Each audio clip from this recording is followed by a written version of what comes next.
David Whitfield once owned towers that kissed clouds.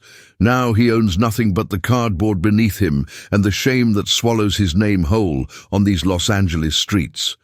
Fallen Billionaire was sleeping on the streets. Then his old butler showed up in a Rolls-Royce is not a fairy tale.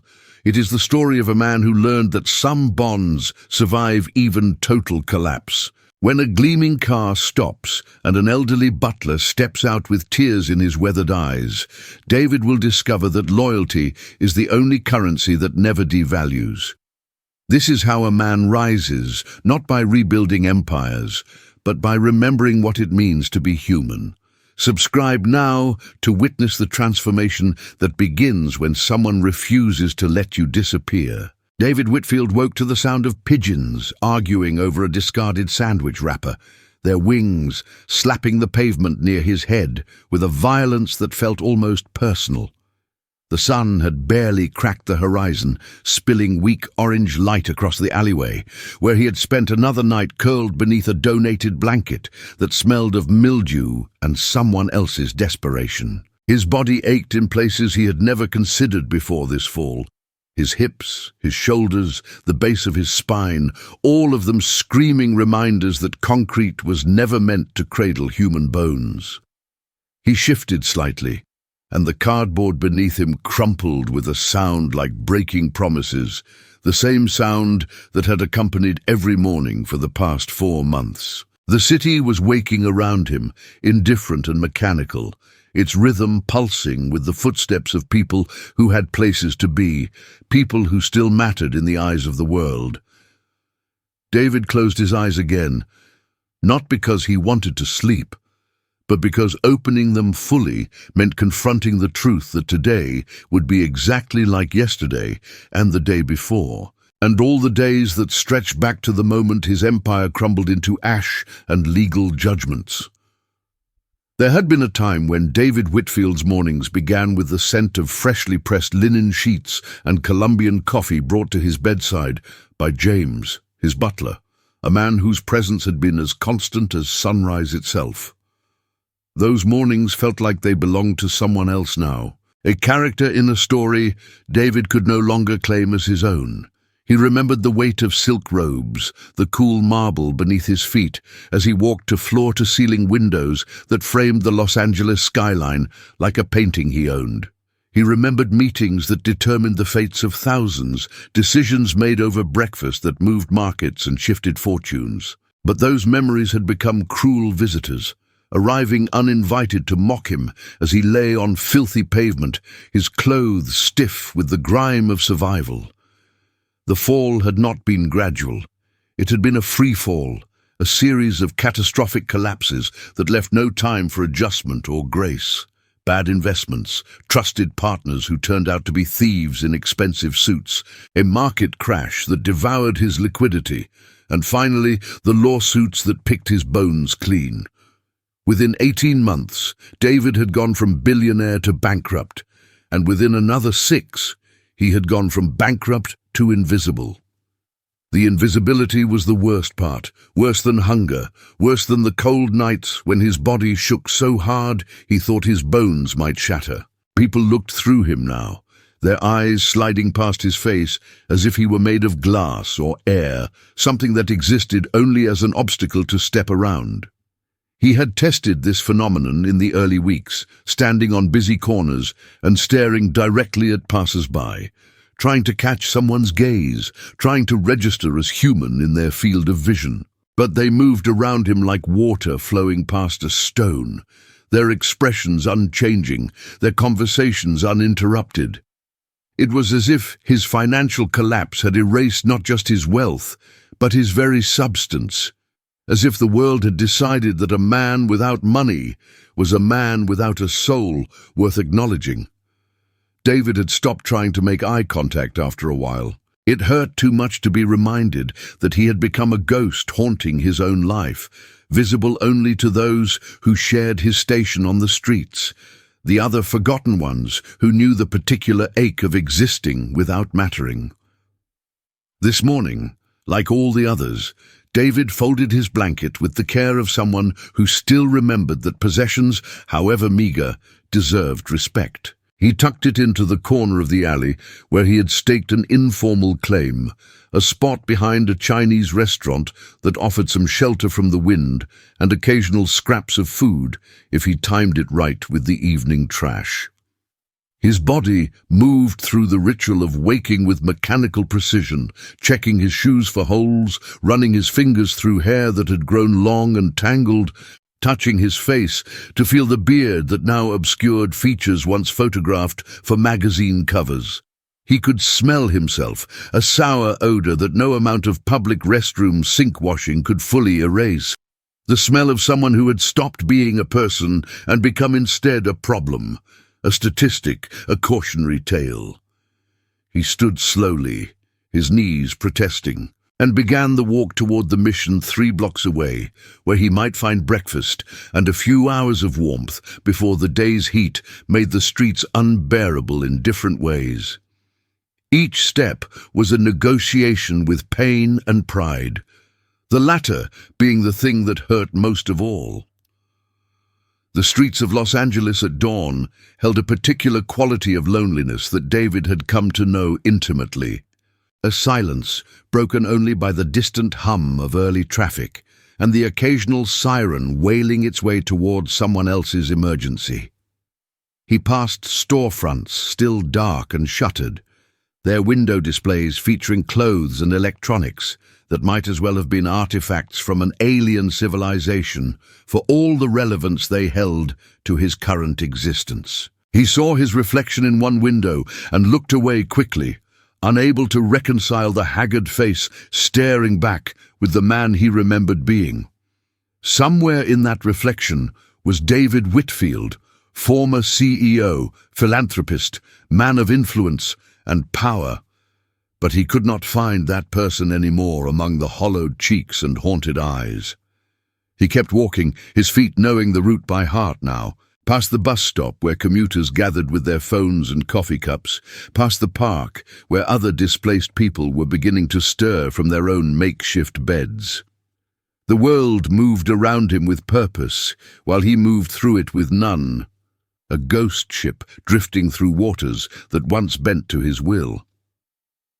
By the time David reached the mission, a line had already formed outside its doors, men and women of various ages all wearing the same expression of weary patience, the look of people who had learned to wait because waiting was all they had left. He took his place at the end, saying nothing to anyone, maintaining the unspoken code of respect that governed these spaces. Everyone here carried wounds too deep for casual conversation. Histories too painful to share over donated oatmeal and instant coffee. The woman in front of him coughed, a wet, rattling sound that spoke of untreated illness, and David felt a flicker of concern that he quickly suppressed, because caring too much about others when you could barely care for yourself was a luxury he could no longer afford. The doors opened and the line began to move, shuffling forward with the slow inevitability of people who had nowhere else to go and all day to get there.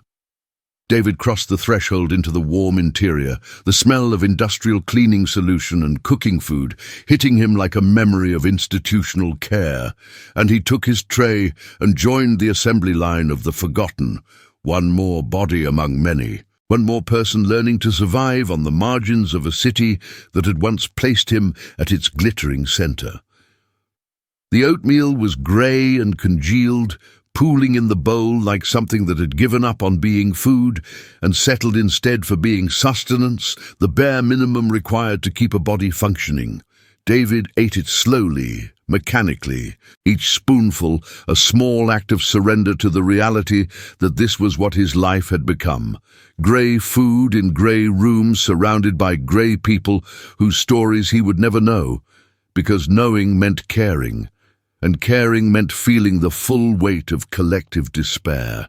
He sat at a long table scarred with initials and mysterious stains, surrounded by the ambient noise of dozens of people eating without conversation, the only sounds being the scrape of plastic spoons against plastic bowls, and the occasional cough or sigh that escaped despite everyone's best efforts at invisibility.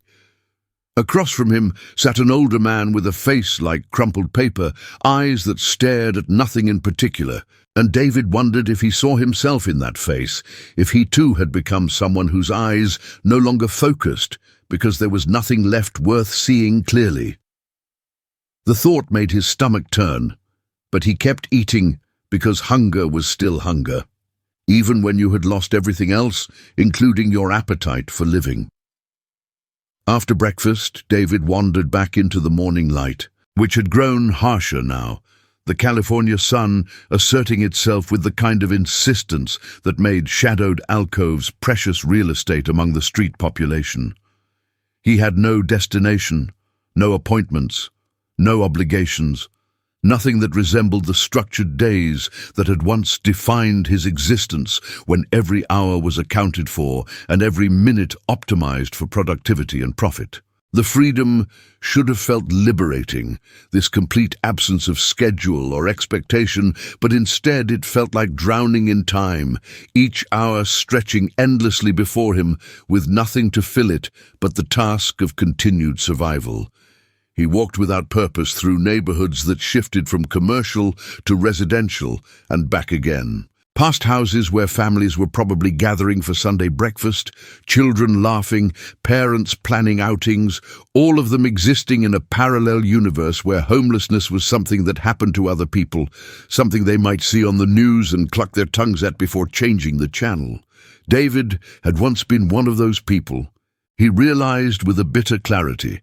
He had donated to homeless charities and felt virtuous about it, had attended fundraisers and written checks, all while fundamentally believing that homelessness was a choice or a failure of character, rather than a catastrophic convergence of circumstances that could happen to anyone. The hours bled into each other as they always did, marked only by the shifting angle of the sun and the changing temperature of the pavement beneath his feet. David found himself near the public library, where he sometimes spent afternoons in the air conditioning, pretending to read magazines while actually just existing in a space that felt vaguely civilized, a space where he could almost convince himself he was still a person with interests and purpose, rather than someone killing time until time killed him. But today he did not feel like entering the library, could not muster the energy for the performance of normalcy it required, finding a seat without disturbing anyone, keeping his odor contained, avoiding the suspicious gazes of librarians who had learned to distinguish between legitimate patrons and those simply seeking shelter. Instead, he kept walking, moving through the city like a man searching for something he could not name, something that might resemble meaning or redemption, or simply a reason to keep drawing breath.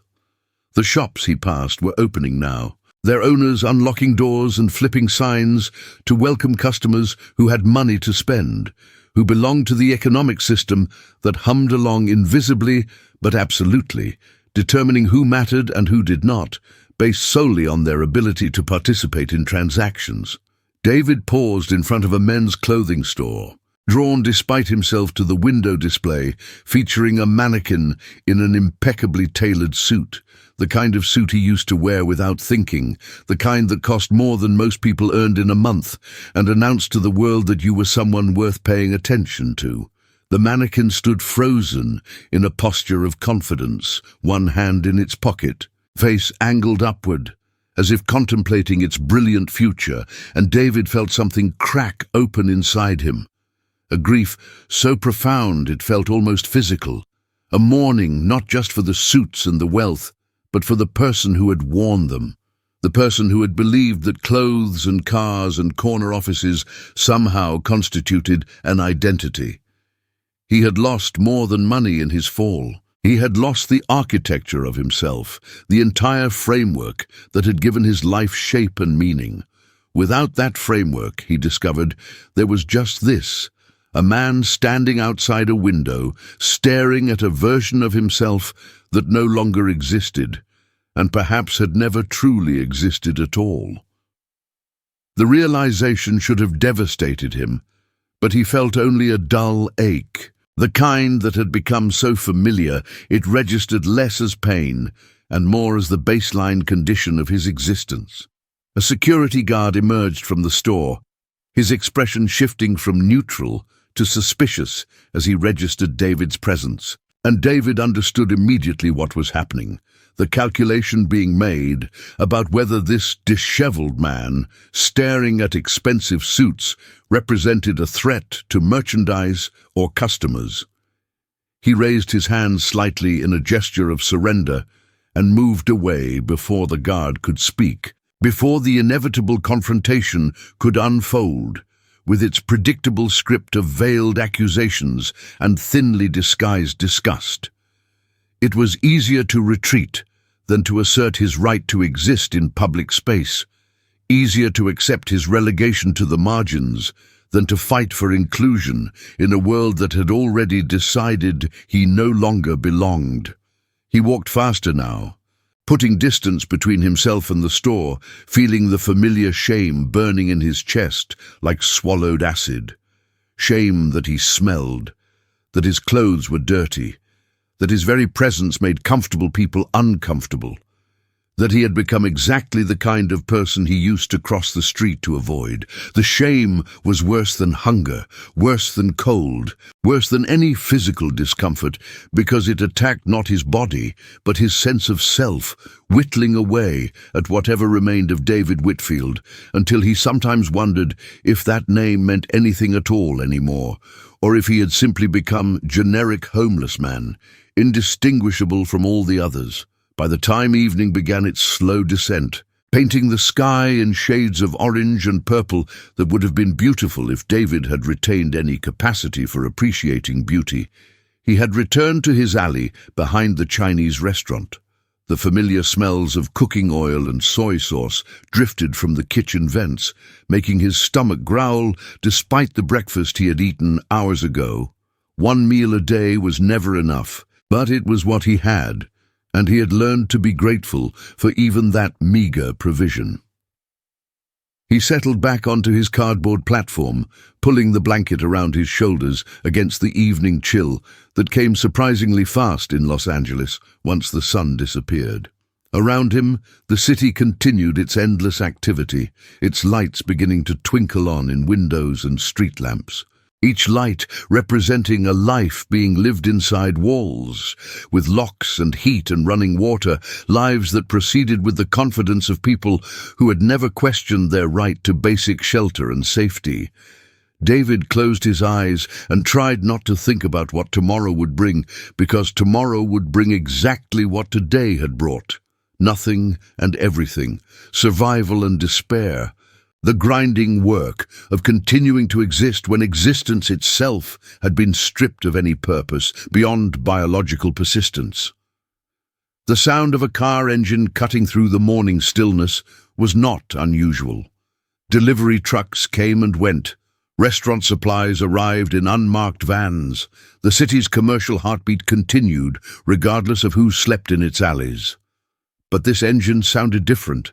Its purr too refined, too deliberately engineered for power contained rather than power asserted, the mechanical equivalent of a whisper from someone who never needed to shout.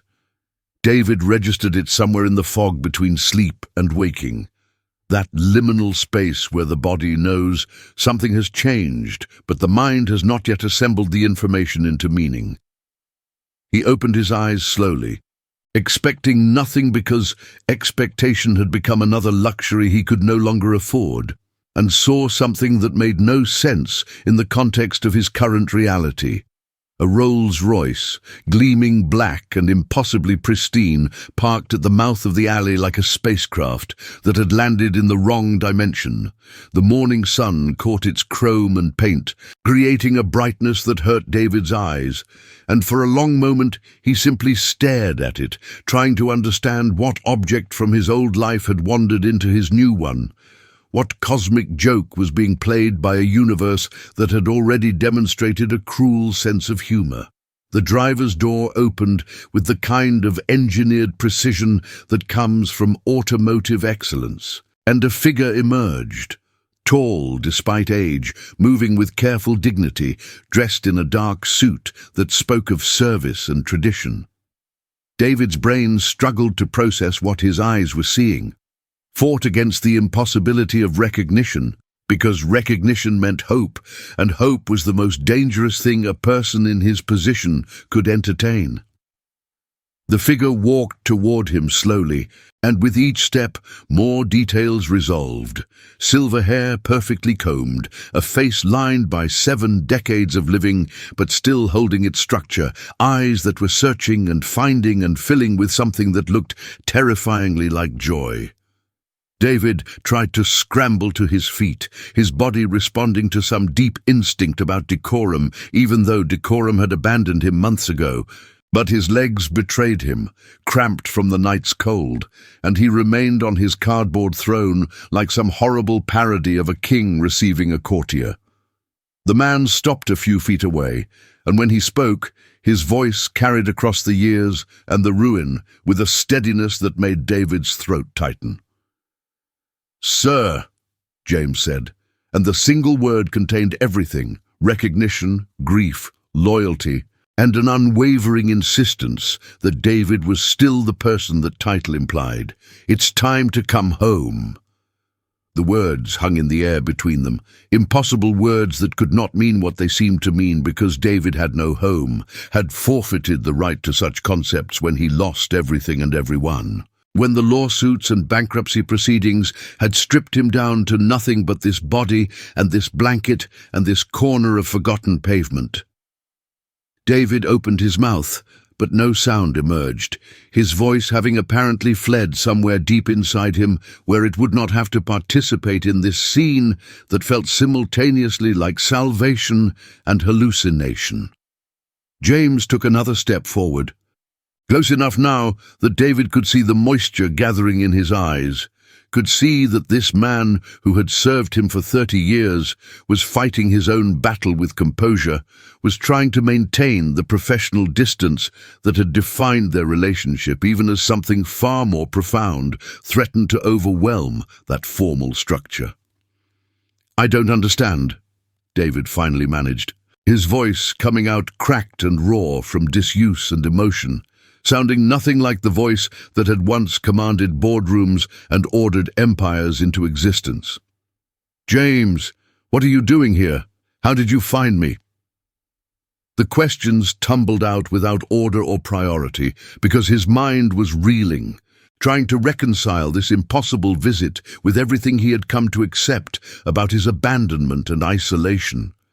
James lowered himself carefully onto one knee, bringing his face level with David's, and the gesture was so unexpected and so completely wrong, the servant kneeling before the fallen master, inverting every hierarchy they had ever known, that David felt tears begin to burn behind his eyes, hot and unwanted.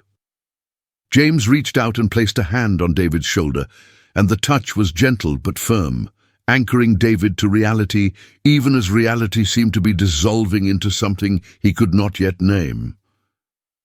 "I have been looking for you for 3 months, James said, his voice steady despite the emotion clearly running beneath it. "When the estate was liquidated and you disappeared, I knew you would not reach out, knew that your pride would keep you isolated even from those who—" He paused, choosing his words carefully. "Even from those who care about you beyond any professional obligation. I hired investigators, contacted shelters, showed your photograph at missions until someone recognized you." David shook his head, trying to reject the narrative that someone had been searching for him, that someone had considered him worth finding, that he had remained visible to at least one person even as he had faded from everyone else's sight.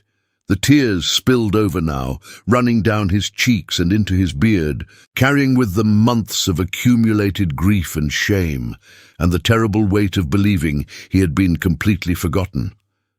James produced a handkerchief from his pocket, pristinely white and pressed, and offered it with the same dignity he had once brought breakfast trays, and David took it because refusing would have hurt them both. "There's more you need to know," James continued, And something in his tone made David look up, made him meet those steady eyes that had witnessed both his greatest triumphs and his spectacular collapse. "Do you remember the trust fund you established 20 years ago? The small one, just 200,000, that you set up for a charitable foundation you never fully activated?" David blinked, his mind scrambling through foggy memories of paperwork signed during more optimistic times, of legal structures established and then forgotten amid the 1,000 other financial instruments that had comprised his complex empire. He nodded slowly, uncertain where this was leading. James smiled then, a small, complicated expression that contained relief and satisfaction, and something that might have been pride. "You made me the trustee, sir, gave me full discretion over its management. The lawsuits never found it because it was established under the foundation's name, not yours personally. I have been managing it, investing carefully, and it has grown. It is worth $10 million now."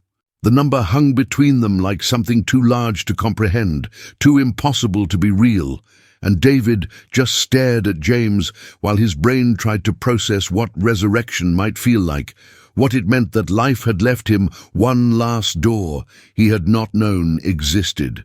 David sat in the back of the Rolls-Royce, his filthy clothes pressed against leather seats that probably cost more than most people's cars, and tried to remember how to exist in spaces designed for comfort rather than survival.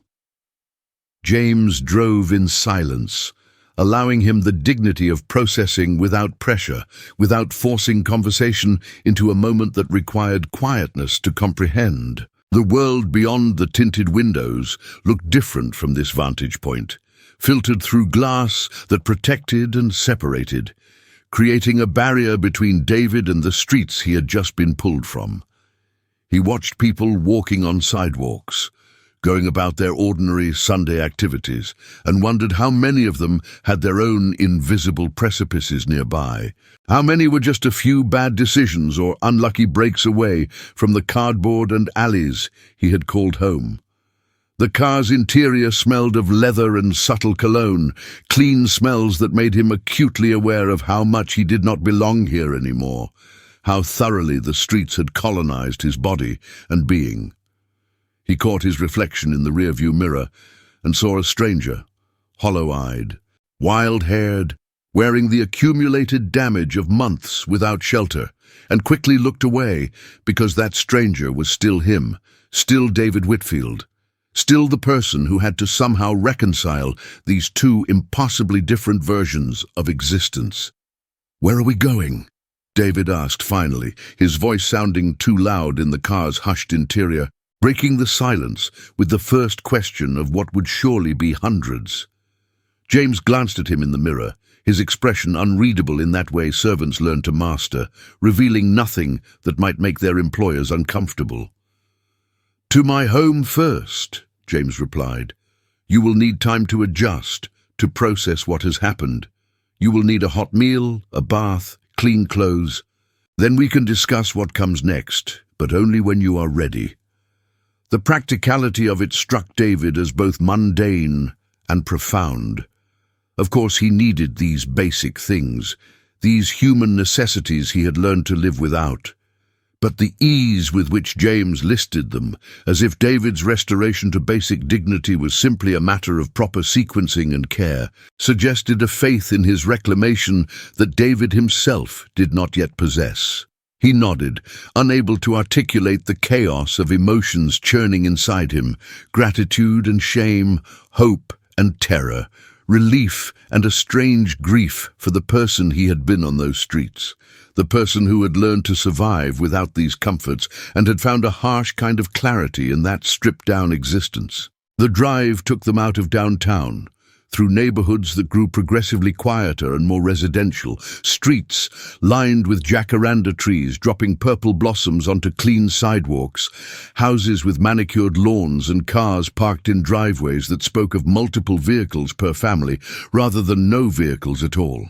David watched it all pass, like scenes from someone else's life, unable to connect his current trajectory with anything that felt like his future, because his future had shrunk down to hours and days, to finding the next meal and the next safe place to sleep, and expanding that horizon to include concepts like stability and planning felt like learning a foreign language after years of speaking only the desperate vocabulary of survival. James turned into a driveway leading to a modest bungalow, well-maintained but not ostentatious, the kind of home that suggested its owner valued comfort over display, substance over appearance. He parked and came around to open David's door, and David stepped out onto the concrete, his legs unsteady, his entire being vibrating with the strangeness of being here, of being anywhere that was not an alley or a mission or the endless sidewalks of his wandering. Inside, the house revealed itself as carefully tended, every surface clean, every object in its place, with the precision of someone who had spent a lifetime attending to detail and order. James guided David to a bathroom where steam already rose from a filled tub, towels laid out with geometric precision, a bar of soap still in its wrapper placed beside a bottle of shampoo. "Take your time," James said quietly. "I will prepare food, your clothes." He gestured at David's filthy layers. "I will dispose of them and find you something clean to wear. We are not the same size, but I have items that will serve temporarily." He withdrew, pulling the door closed, and David was left alone with running water and mirrors he was not yet ready to face. He undressed slowly, peeling away garments that had become almost part of his skin, layers he had worn for so long they carried the complete archive of his street existence, the smell of exhaust and unwashed bodies, the stains of spilled coffee and rain-soaked concrete, the holes and tears that mapped every difficult night and harder morning. He let them fall to the floor in a pile that looked like shed skin, like evidence of a person who no longer existed, and stepped into water so hot it nearly burned, so clean it felt like erasure. David sank beneath the surface, submerging completely, letting the water close over his head and muffle the world into liquid silence. For a moment, he simply floated there, suspended between what he had been and what he might become, his body finally warm after months of perpetual chill, his muscles beginning to unclench from their defensive posture. He emerged, gasping, water streaming down his face, and reached for the soap. Began the work of washing away months of accumulated grime and survival. The water turned grey almost immediately, evidence of how deeply the streets had marked him, and he drained the tub and refilled it, washed again, repeated the process until the water finally ran clear, and his skin emerged pink and raw and his own again. He washed his hair, working shampoo through tangles that pulled and resisted, and when he finally stepped out and wrapped himself in a towel that smelled of lavender and fabric softener, he felt lighter, as if some physical weight had been lifted along with the dirt. The mirror had steamed over, sparing him the confrontation with his own face. And he was grateful for that small mercy, because he was not ready yet to see who remained beneath the grime, not ready to meet the eyes of David Whitfield and ask him what came next. James had left clothes on the bathroom counter, simple items, a button-down shirt and slacks that were slightly too large, but clean and whole, socks without holes, underwear still in packaging. David dressed slowly, his hands shaking slightly as he worked buttons through holes, a task that should have been automatic but felt unfamiliar after months of wearing the same unwashed layers. The clothes transformed him instantly, not back into who he had been, but into someone who could plausibly belong in regular society, someone who might go unnoticed on a street for the right reasons rather than the wrong ones. He emerged from the bathroom to find James in the kitchen, moving with the economical grace of someone who had spent decades in service, who understood that hospitality was not about grand gestures, but about anticipating needs before they were articulated. The smell of cooking food, real food, prepared with care rather than dispensed from industrial vats, made David's stomach clench with sudden, desperate hunger.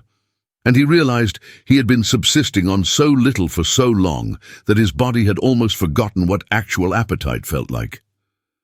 James turned and took in his appearance, and something flickered across his face. Satisfaction, perhaps, or relief, or simply the quiet pleasure of seeing someone properly cared for. "Sit," James said, gesturing to a small dining table set for one, and David obeyed because obeying felt easier than asserting any autonomy, because he had lost the habit of making decisions about anything beyond immediate survival. James brought plates, scrambled eggs cooked perfectly, toast with butter melting into its surface, fresh fruit cut into neat pieces, orange juice in a glass that caught the afternoon light. It was not fancy food, not the kind of elaborate brunches David used to consume without thought in five-star hotel restaurants, but it was prepared with love and attention, and that made it more precious than any Michelin-starred meal. David ate slowly at first, then faster as his body remembered what it meant to be fed properly, to have enough, to not need to hoard or ration. James sat across from him with tea, watching without judgment as David devoured everything, as months of deprivation expressed themselves in the simple, desperate act of eating until satisfied. When the plates were finally empty, David leaned back and felt tears threatening again. Overwhelmed by the basic human kindness of being fed, of being cared for, of mattering enough to someone that they would find him and bring him home and offer him eggs and toast. Like these were not miracles, but simply what one person did for another. The afternoon stretched into evening as David and James sat in the modest living room. The space between them filled with 7 decades of combined living and the complicated mathematics of loyalty that transcended employment. David cradled a cup of tea that had long since gone cold, his hands wrapped around the ceramic for its warmth and weight, something solid to anchor himself while his mind spun through the implications of $10 million. A sum that was simultaneously enormous and somehow insufficient to undo everything that had happened. James sat in a worn armchair, his posture still maintaining the formal uprightness of his profession even in his own home, even in this moment that had clearly moved beyond any conventional master-servant dynamic into territory neither of them had mapped before. The light coming through the windows had turned golden, that particular California late afternoon radiance that made everything look momentarily more beautiful than it was. And David found himself unable to look directly at James, unable to meet the eyes of the man who had saved him, because salvation came with obligations he did not know if he could fulfill. "Why?" David asked finally, the question emerging raw and unformed, containing within its single syllable everything he could not articulate. Why had James searched for him? Why had James protected that trust fund? Why had James refused to let him disappear into the anonymous mass of forgotten people? Why had loyalty persisted when every rational reason for it had dissolved? James was quiet for a long moment, his gaze directed toward the window where jacaranda blossoms drifted past like purple snow. And when he spoke, his voice carried the weight of years and choices and a philosophy of service that David realized he had never fully understood, even when he had been the beneficiary of it. "Because," James said slowly, "in 30 years of service to you, I learned that a person's worth is not measured by their bank account or their success or their ability to maintain power. I learned that you treated people with dignity even when you did not have to, that you remembered the names of janitors and asked after the health of security guards' children, that you built hospitals and funded scholarships because you believed that wealth was only meaningful if it moved beyond the self." He turned to face David directly now, his expression serious but not stern. "I learned that the man you were at your peak was not fundamentally different from the man you became in your fall. The same person, just tested by different circumstances. David shook his head, rejecting the generous narrative, rejecting the idea that he had somehow remained himself through the degradation and despair. "You don't understand," he said, his voice rising slightly with the need to make James see what he had become, to shatter the illusion of continuity between the billionaire and the street dweller. "I was nothing out there, James. I stopped being David Whitfield the moment I lost everything. I became just another body taking up space, another mouth at the mission, another person to step over or around. I forgot what it meant to matter, to have dignity, to believe I deserved anything beyond survival." The words came faster now, a confession he had not known he needed to make. "Some nights I wished I would just stop waking up, that I could dissolve into nothing and spare myself the daily humiliation of continuing. I stopped being the person you think you were saving because that person died in the collapse." He was breathing hard now, his chest tight with the admission, with the rawness of speaking truths he had barely acknowledged to himself during those months of simply enduring. James leaned forward, his hands clasped between his knees, his gaze never wavering from David's face. "And yet," he said quietly, "when you were at your lowest, when you had every reason to become bitter and cruel, when you had license to blame the world and rage against your circumstances, you did not. I spoke with the people at the mission, David. They remembered you as someone who never cut in line, who shared cigarettes even when you did not smoke yourself, who helped a woman carry her belongings when she could barely walk. The owner of the Chinese restaurant where you slept told me you always apologized for being in his alley, that you kept your area clean, that you never caused trouble." James's voice held something that might have been pride, and it made David want to argue, to insist that those small acts meant nothing, were not evidence of character but merely habits from a previous life. But James continued before he could interrupt. "You think losing everything means you lost yourself, but I think losing everything revealed who you actually were beneath the wealth and power. Someone who understood kindness even when receiving none. Someone who maintained humanity even when the world treated him as less than human." The words settled around David like a weight and a liberation simultaneously, forcing him to reconsider the narrative he had constructed about his own dissolution. He had assumed that becoming homeless meant becoming nothing, that the stripping away of external markers of identity meant the destruction of identity itself. But perhaps James was suggesting something more complicated, that identity was not the things you possessed or the positions you held, but something more fundamental, something that persisted even when everything else burned away.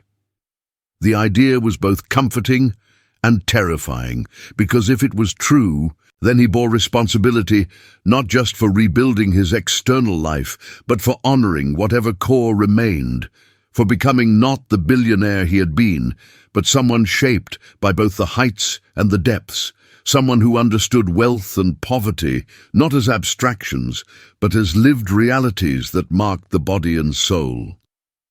David set down his teacup with hands that trembled slightly, and when he finally met James's gaze, he saw in those weathered eyes not pity, but something closer to recognition.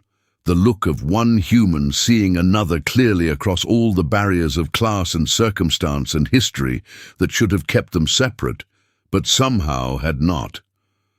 "What do I do now?" David asked, and the question contained his exhaustion and confusion, his simultaneous desire to return to something familiar, and his terror that familiar no longer existed, that he could not simply resurrect his old life, as if the past months had been an unfortunate intermission rather than a complete transformation. James stood and moved to the window, his silhouette backlit by the fading golden light, and David watched him gather his thoughts with the same deliberate care he brought to all tasks, the same precision that had made him invaluable as a butler and apparently extended to being invaluable as a guide through impossible transitions. "You have choices now that you did not have this morning," James said without turning. $10 million is not what you once had, but it is enough to rebuild a comfortable life, to secure housing and stability, to remove the daily terror of survival. The question is not what you can do, but what you should do. What would honor both the person you were and the person these months have shaped you into. David stood as well, needing to move, needing his body to catch up with the racing of his mind as it tried to envision futures that still felt abstract and unreal. He joined James at the window, and together they looked out at the quiet residential street where children were riding bicycles and neighbors were watering lawns, engaged in the mundane activities of people who had never questioned their right to safety and routine. "I don't want to go back," David said suddenly, the realization arriving as he spoke it, understanding crystallizing in the very act of articulation. "I don't want to rebuild the empire or reclaim that version of success.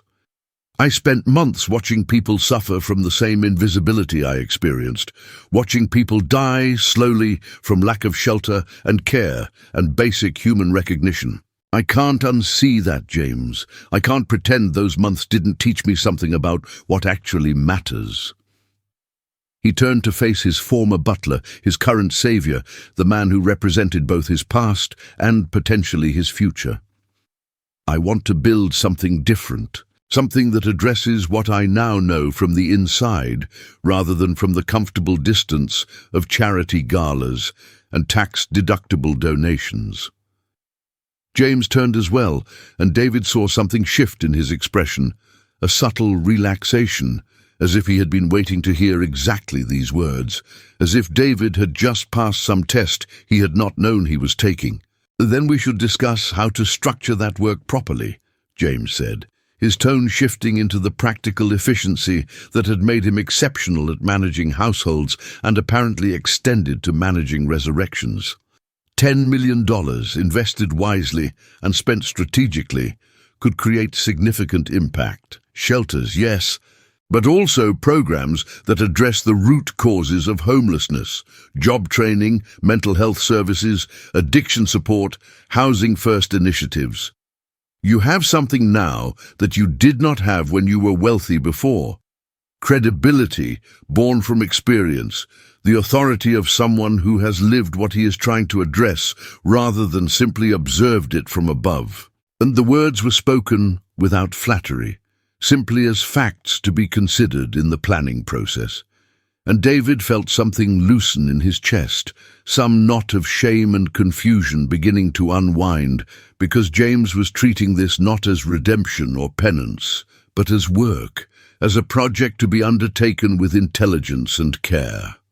They talked into the evening, the conversation ranging from practical matters of incorporation and non-profit structure to deeper philosophical questions about what kind of intervention actually helped versus what merely made donors feel virtuous.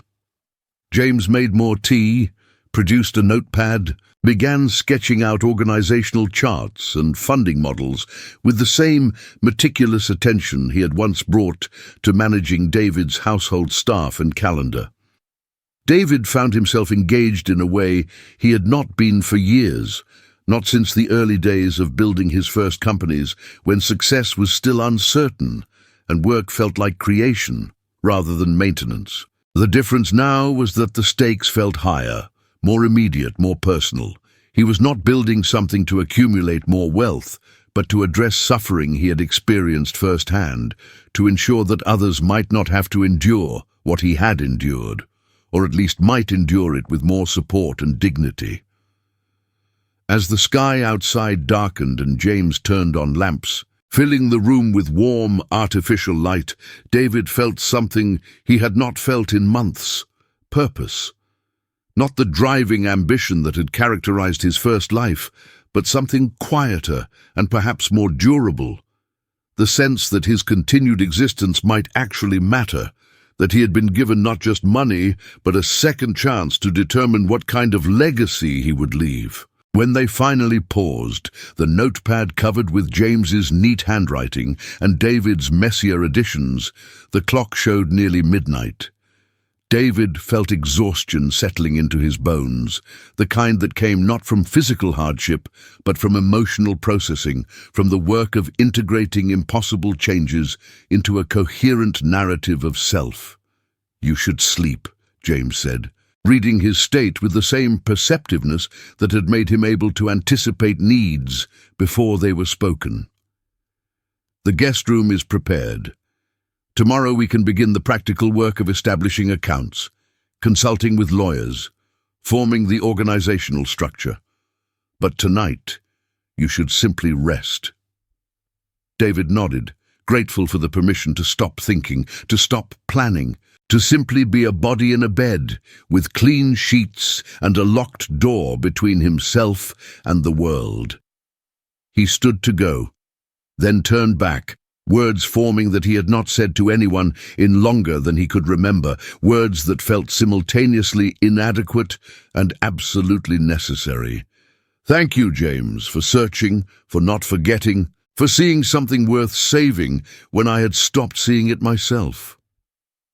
David woke in darkness, his body jerking upright with the panic disorientation of someone whose nervous system had been trained by months of street sleeping to expect danger, to wake at any unexpected sound or movement, to remain perpetually ready for flight or confrontation.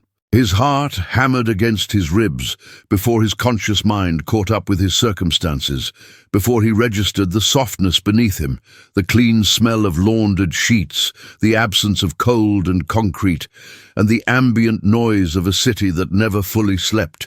He was in James's guest room, safe behind walls and locks, no longer vulnerable to the predations of night or weather or other desperate people whose desperation sometimes expressed itself in violence. The realization should have calmed him, but instead he felt almost more anxious in the safety than he had in the alley, as if his body did not know how to process security anymore, as if the vigilance that had kept him alive on the streets could not simply switch off because circumstances had changed. He lay back down slowly, his eyes adjusting to the darkness, and tried to convince his racing pulse that he was allowed to sleep deeply now, that he could surrender to unconsciousness without maintaining that thread of awareness that had characterized every night of homelessness. But sleep did not return easily, and David found himself staring at the ceiling, listening to the quiet sounds of a house at rest, the settling of wood, the distant hum of a refrigerator, the complete absence of sirens and shouting, and the hundreds of urban noises that had become the soundtrack of his recent existence.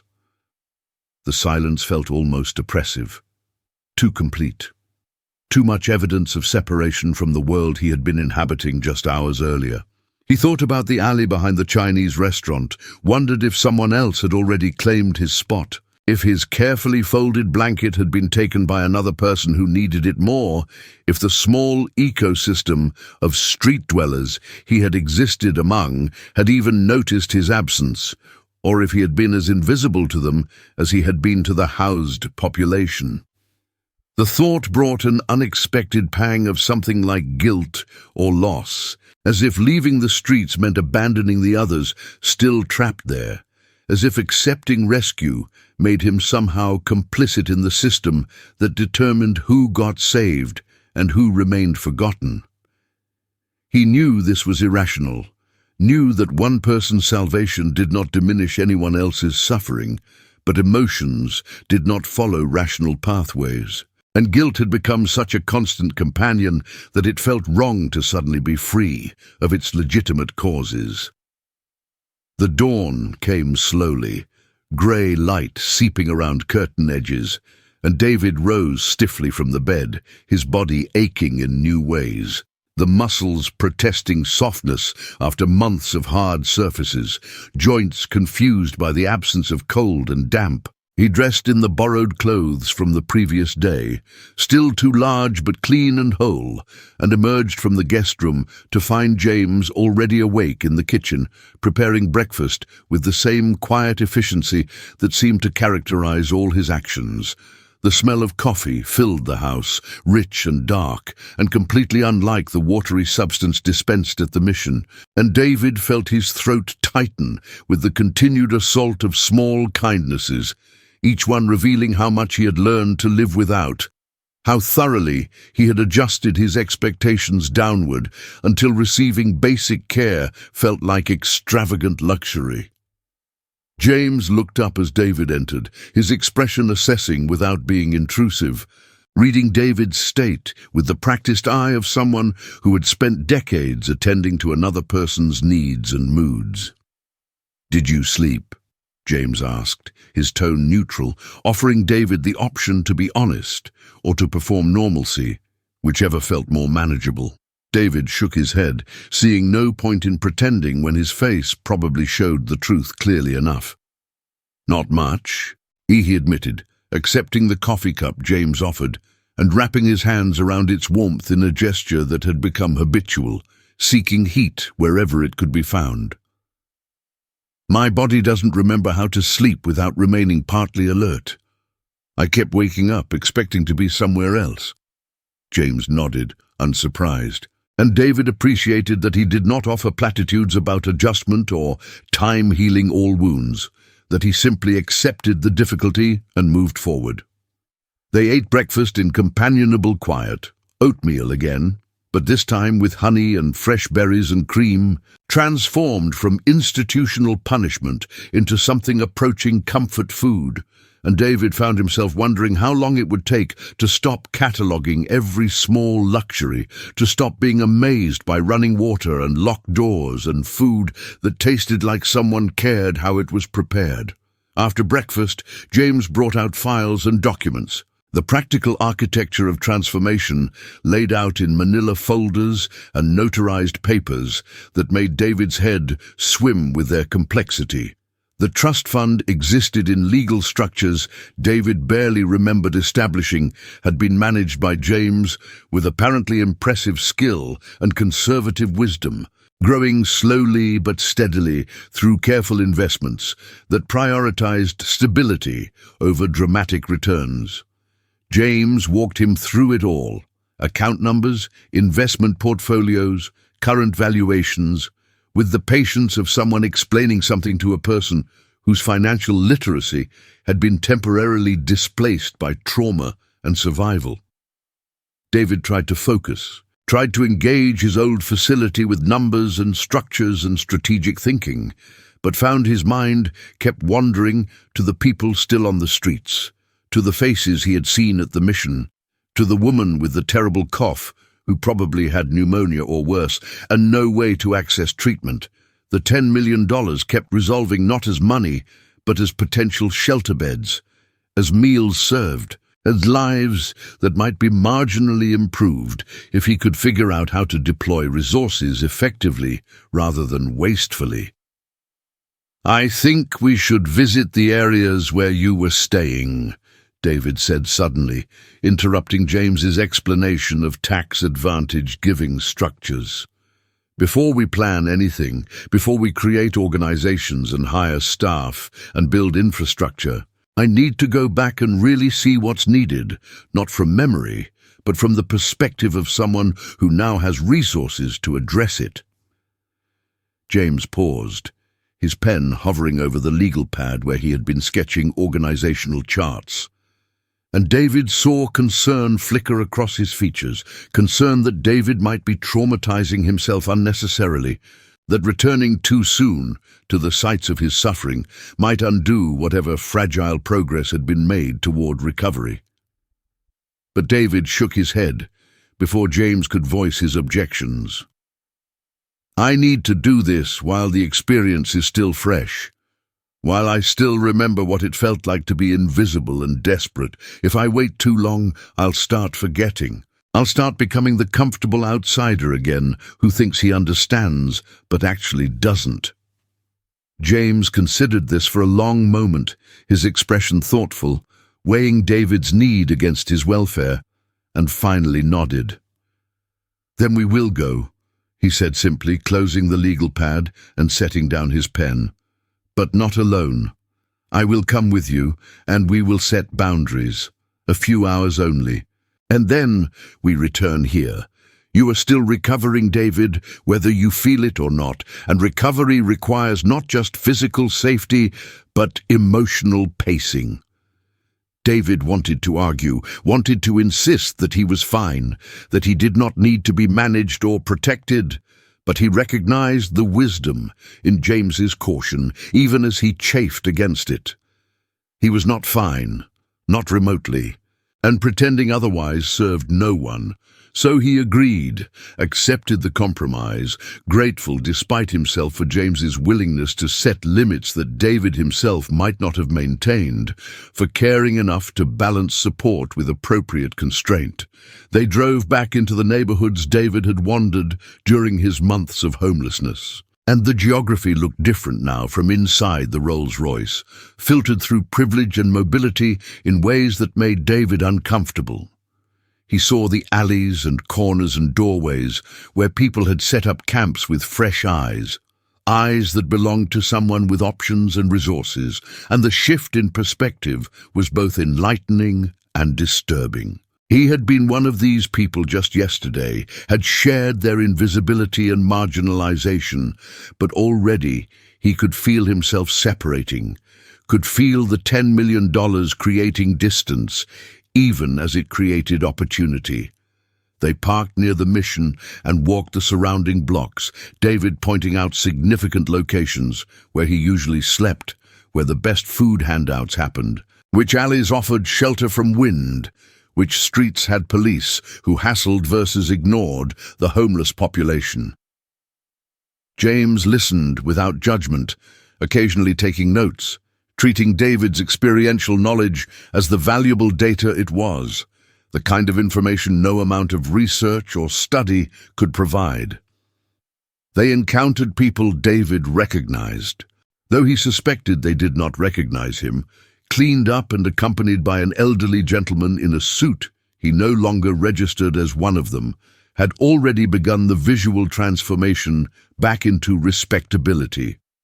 A woman sat on a corner with a handmade sign asking for help, her face bearing the particular exhaustion of someone who had learned that asking rarely resulted in receiving. David stopped, pulled out the few dollars James had given him for exactly this purpose, and knelt down to her level, meeting her eyes in a way that made her flinch slightly, because eye contact meant someone seeing you, and being seen was both what you desperately wanted and what you had learned to fear. "Thank you," she said quietly, pocketing the money with the quick efficiency of someone used to having gifts rescinded. And David wanted to tell her that he had been where she was, that he understood, that he was going to try to build something that might help. But the words felt both too much and insufficient, so he simply nodded and stood and moved on, carrying her face with him as one more reason to ensure whatever he built actually worked. The weeks that followed David's rescue dissolved into a blur of meetings and paperwork, and the intricate machinery of transforming intention into institutional reality. The slow, bureaucratic process of turning $10 million and lived experience into something that might actually address human suffering.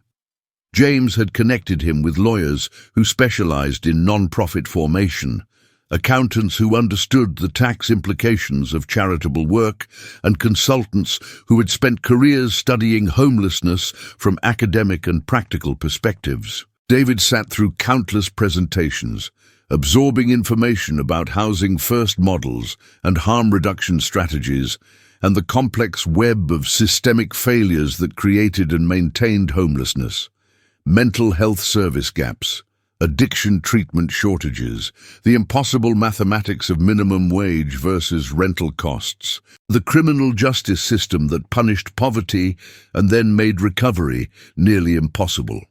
Each meeting added layers of understanding to what he had experienced personally. contextualizing his individual suffering within massive structural problems that required solutions far beyond what any single organization could provide. But David insisted that whatever they built had to maintain connection to lived reality, had to be grounded in the actual needs and experiences of unhoused people rather than what housed people imagined those needs to be.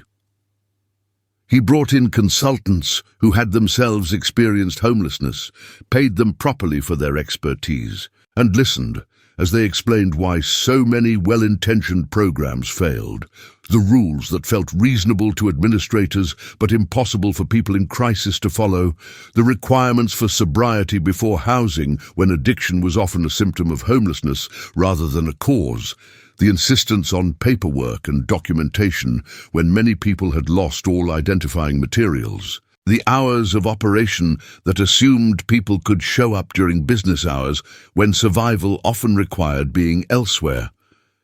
David remembered his own encounters with these systems, remembered the shame of being turned away from shelters because he had arrived 10 minutes after some arbitrary cut-off time, remembered social workers who meant well but could not see past their clipboards and intake forms to the human desperation in front of them.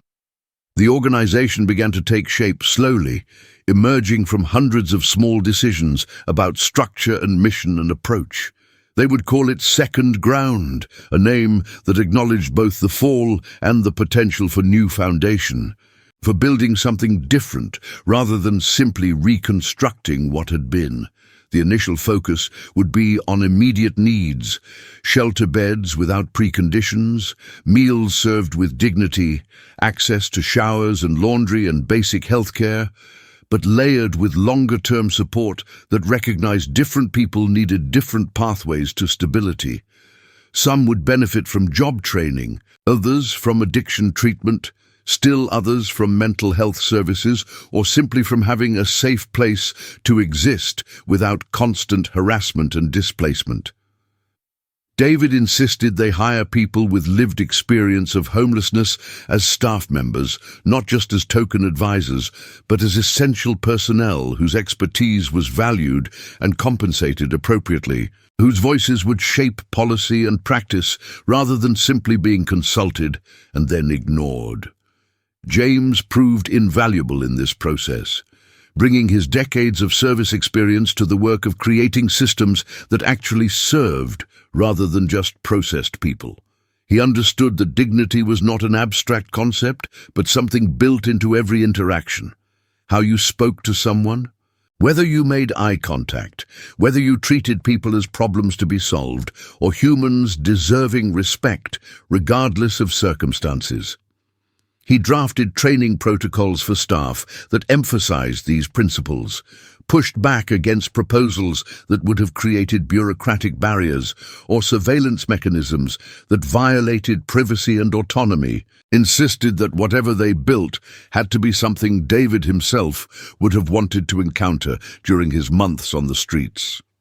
The two men worked side by side, master and servant, having evolved into something more like partners united by shared purpose, the old hierarchies dissolving into collaboration built on mutual respect and complementary skills.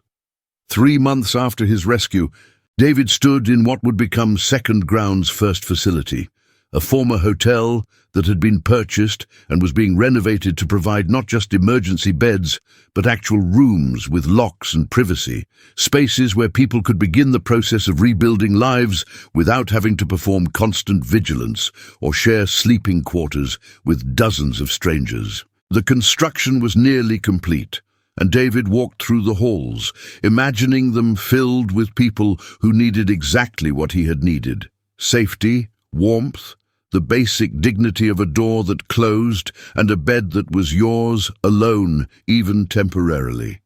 Each room was small but complete, containing a bed, a chair, a small table, a private bathroom, nothing fancy but everything necessary. Designed with input from people who had lived in shelters and knew exactly what was missing from most congregate facilities. The ground floor would house common areas: dining space, showers, laundry, a computer lab for job searching and accessing services, offices for case managers who would support rather than police residents. James joined him in one of the completed rooms, both men standing in the small space that represented so much work and hope, and the gamble that doing things differently might produce different outcomes. "It's good," James said quietly, his tone carrying approval that meant more to David than any formal recognition could have. "It has what was needed." David nodded, unable to speak past the tightness in his throat. Because this room represented more than just shelter, it represented the possibility that his fall had not been meaningless, that the months of suffering had produced something beyond trauma, that he could transform his worst experiences into something that might spare others some portion of that pain. He thought about the alley behind the Chinese restaurant, about the cardboard that had been his mattress, and the blanket that had been his only barrier against cold, and he felt the weight of responsibility settling on him, to get this right, to ensure that the people who would occupy these rooms received not just housing but humanity, not just services but respect. The opening was scheduled for the following month, and as that date approached, David felt his anxiety rising, the fear that despite all the planning and consultation and good intentions, they would somehow fail, would create just another institution that processed people without actually helping them transform their circumstances. He lay awake at night in the apartment he had rented, modest by his former standards but palace-like compared to the streets, and imagined all the ways second ground could go wrong, all the unintended consequences that might emerge, all the ways good intentions could curdle into something that harmed rather than helped. James, who visited regularly to work on organizational details, noticed his spiraling worry and finally confronted it directly one evening over dinner. "You cannot guarantee success," James said, his tone gentle but firm. "You can only guarantee effort, intention, and willingness to adapt when you discover what does not work. The people who will come to second ground are not expecting perfection. They are expecting a chance, an opportunity to begin again without having to perform impossible standards of worthiness. That is what you are offering, and that is enough." David wanted to believe him, wanted to trust that effort and intention were sufficient, but he carried the weight of knowing that for every person second ground helped, thousands more would remain on the streets because the problem was too large and the resources too limited, and the political will to truly address homelessness remained absent despite decades of advocacy. James seemed to read this thought in his expression and shook his head. "You cannot solve everything," he said. "No one person or organization can end homelessness entirely, but you can address the suffering in front of you, can offer dignity to the people you are able to reach, can create a model that others might replicate or improve upon. That is meaningful work, David. That is enough." The words settled around David like permission to be human rather than superhuman, to accept limitation while still striving for impact. And he felt some of the crushing pressure ease, not disappearing entirely, but becoming more manageable, more proportionate to what was actually possible rather than what his guilt and memory insisted was necessary. The morning of Second Ground's opening arrived with California sunshine that felt almost offensively cheerful, given David's nervous exhaustion and the gravity of what this day represented. He had barely slept, had spent the night running through mental checklists and imagining catastrophes and questioning every decision that had led to this moment.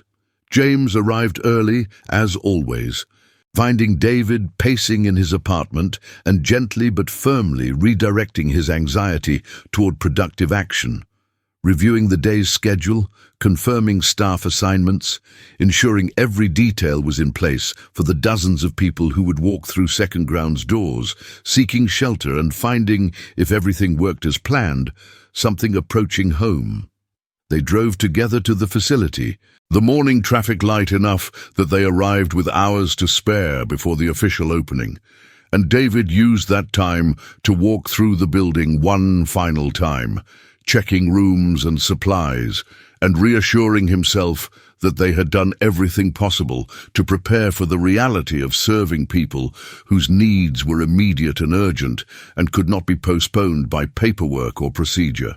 The staff gathered in the common area for a final meeting before residents began arriving, and David looked at the assembled group: social workers and case managers, maintenance personnel and kitchen staff, administrative support and medical professionals, seeing in their faces a mix of idealism and experience, hope and hard-won realism about the challenges ahead. Many of them had personal experience with homelessness or poverty, had been hired specifically because they understood from the inside what it meant to need help and to encounter systems that either genuinely assisted or simply shuffled you through their processes.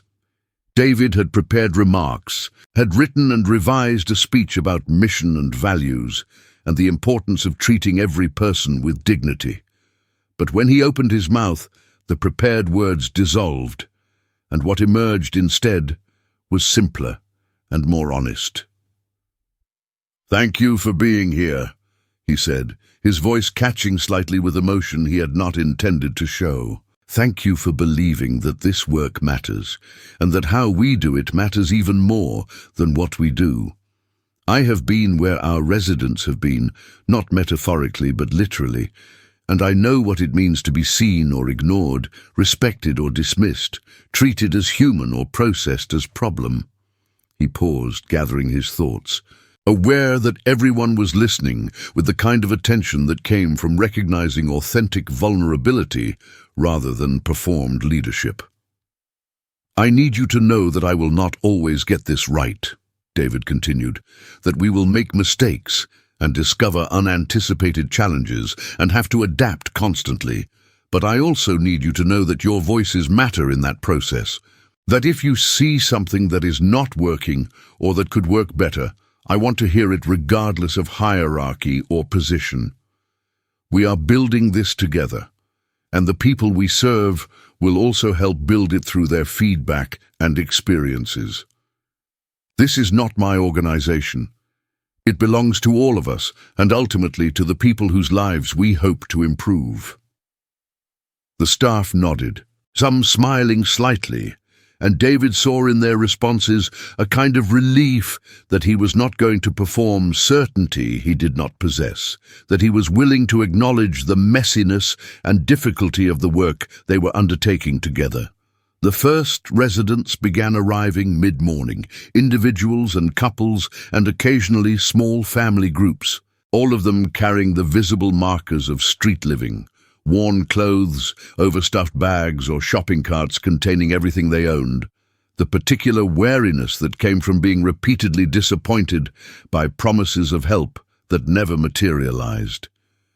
David positioned himself near the entrance, not as greeter but as observer, wanting to see how the intake process functioned in practice, whether the training and protocols translated into actual dignified treatment when confronted with real human need. He watched as staff members welcomed people, explained the facility's approach and minimal rules, offered immediate access to showers and laundry, and meals without requiring extensive paperwork or proof of worthiness. He saw people's faces shift from suspicion to cautious hope, saw shoulders begin to relax slightly as they realized this might actually be different from other shelters, that they might be allowed to simply rest without having to perform constant gratitude or jump through arbitrary hoops. A man approached David directly, perhaps recognizing something in his face or posture that marked him as someone who understood rather than simply sympathized, and asked if this place was real or just another false promise dressed up in better packaging.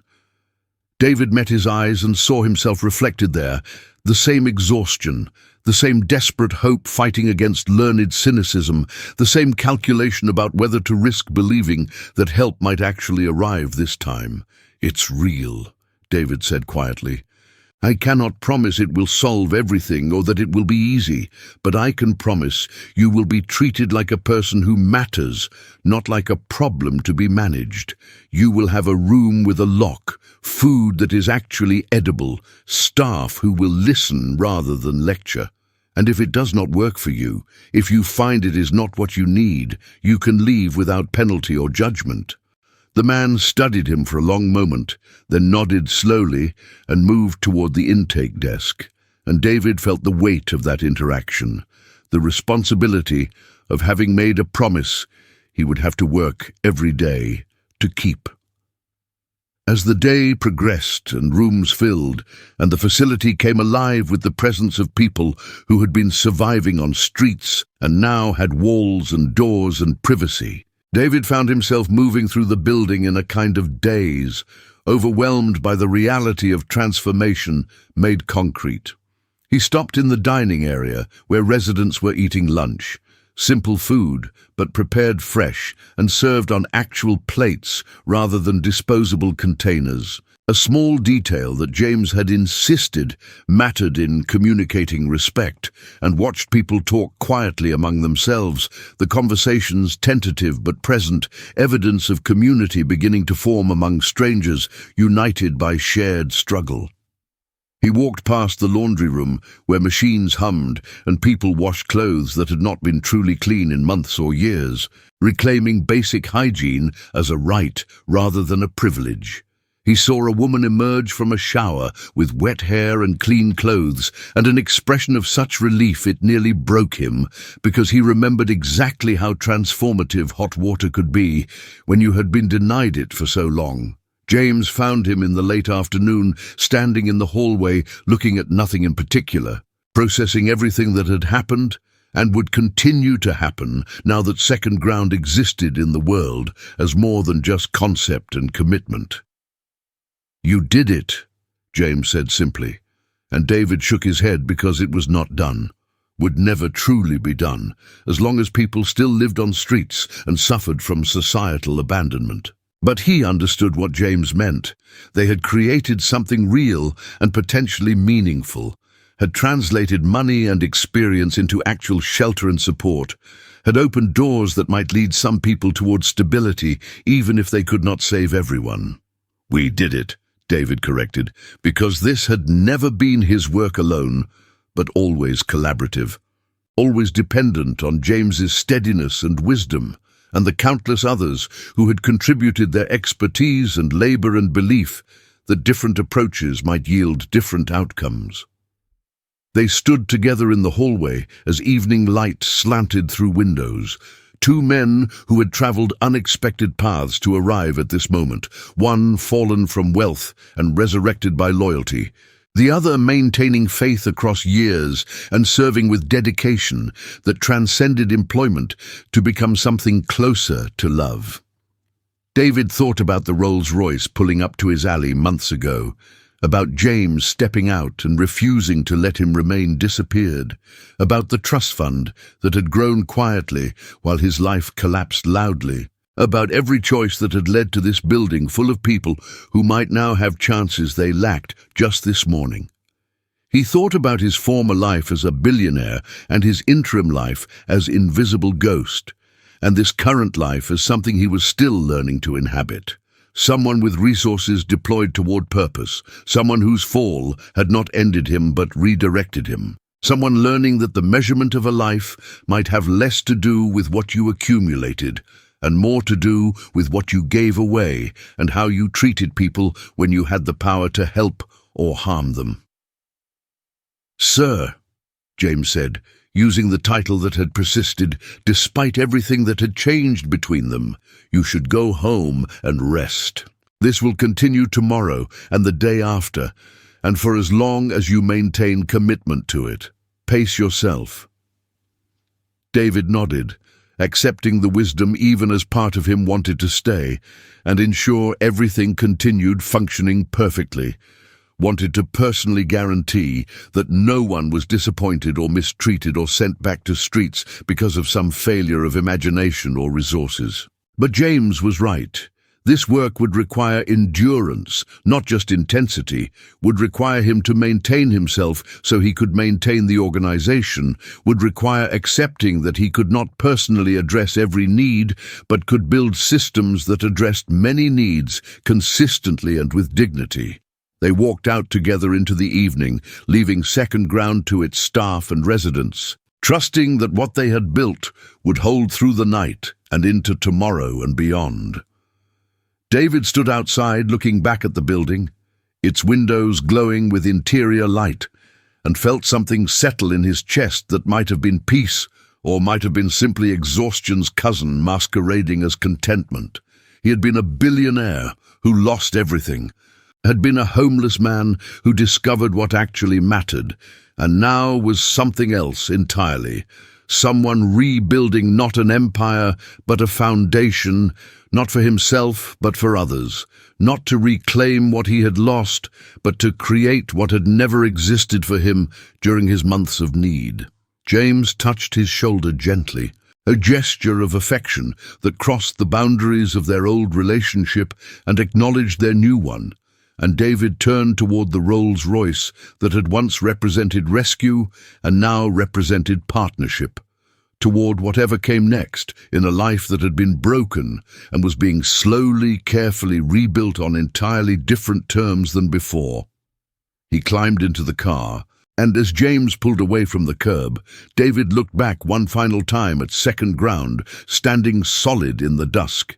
A testament to the peculiar mathematics of redemption, where loss plus loyalty plus time could somehow equal transformation, could turn a man sleeping on cardboard into a man building shelter, could prove that being forgotten by the world mattered less than being remembered by one person who refused to let you disappear, who showed up when showing up was everything, who drove a Rolls-Royce into an alley and changed the ending of a story that had seemed already written, already finished, already lost, beyond any possibility of recovery or grace.